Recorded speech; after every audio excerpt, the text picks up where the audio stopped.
In a small apartment in Warsaw, Poland, a little girl sat by the window. She was reading. Always reading.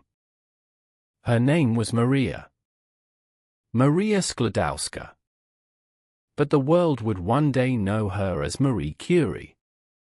Maria grew up in a time when life was not easy. Not in Poland. Not for women.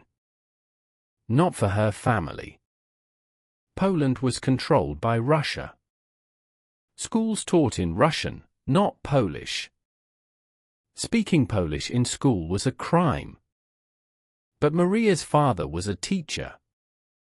He loved learning. He shared that love with his children. He showed Maria books, numbers, and science. Maria was hungry for knowledge. She could not stop learning. But there was a problem. At that time, women in Poland could not go to university. It was not allowed. The law said, no. Society said, no. The world said, no. But Maria said, I will find another way. She and her sister made a secret plan. They called it the Flying University. Groups of young women would meet secretly in homes. They would teach each other science, history, math, literature. They moved from house to house, always hiding. If the police found them, they could be arrested. But Maria was not afraid. She kept teaching others. Then one day, an opportunity came. Her sister wanted to go to Paris to study medicine. But they did not have enough money. So Maria made a sacrifice.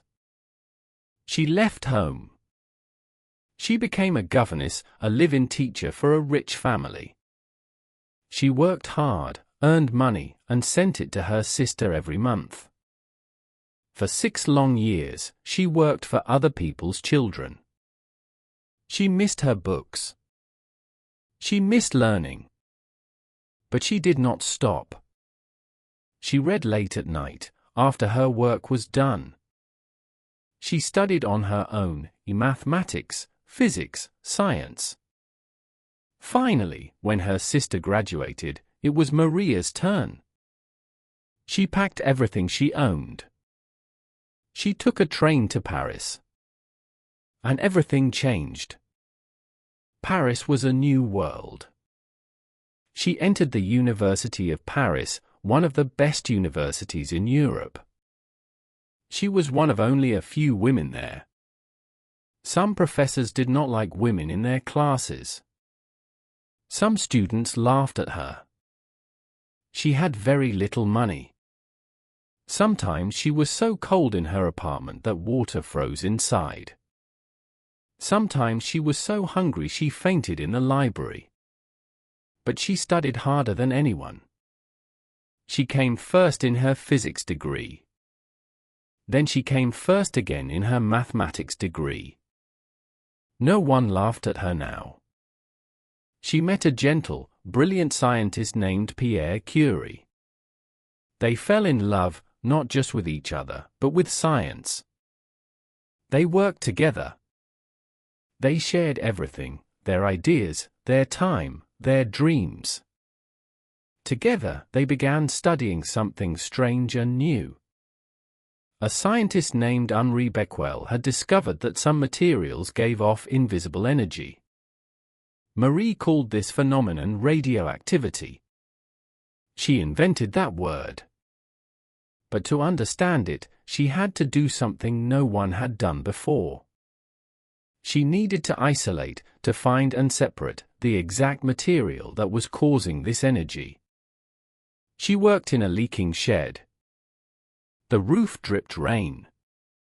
In summer, it was unbearably hot. In winter, it was freezing cold. The chemicals she worked with were dangerous. She did not know how dangerous. Nobody did yet. She and Pierre worked for 4 years. They processed tons, literally tons, of a dark, heavy rock called pitchblende.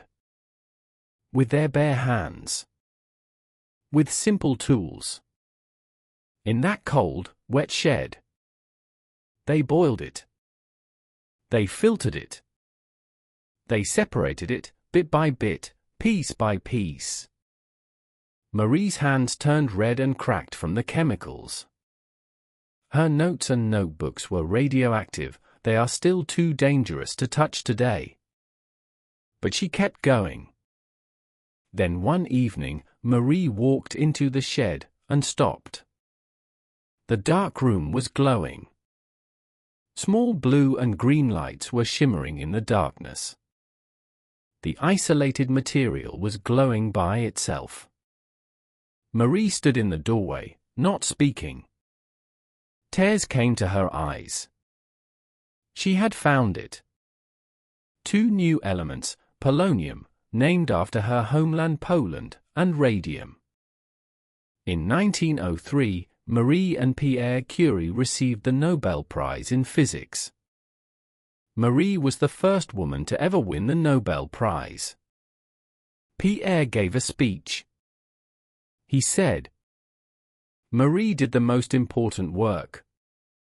But the world still did not fully respect her." When she was nominated for the French Academy of Sciences, they voted no. Women were not allowed. 1 vote too few. She was rejected. But life was about to bring her something even harder. In 1906, Pierre was killed. He was crossing a street and was hit by a horse-drawn carriage. He died instantly. Marie was completely broken. She could not eat. She could not sleep. She could not work. The man she loved was gone. Many people thought she would stop. They thought grief would end her career. But Marie found strength somewhere deep inside herself. She continued their work, alone. She raised their 2 daughters. She taught at the university, becoming the first female professor at the University of Paris. And she kept doing science. In 1911, she won a 2nd Nobel Prize, this time in chemistry. No one had ever won 2 Nobel Prizes before. No man. No woman. Nobody. She was the first. And for many years, the only one. Marie Curie's discoveries changed medicine forever. Radium was used in the first cancer treatments.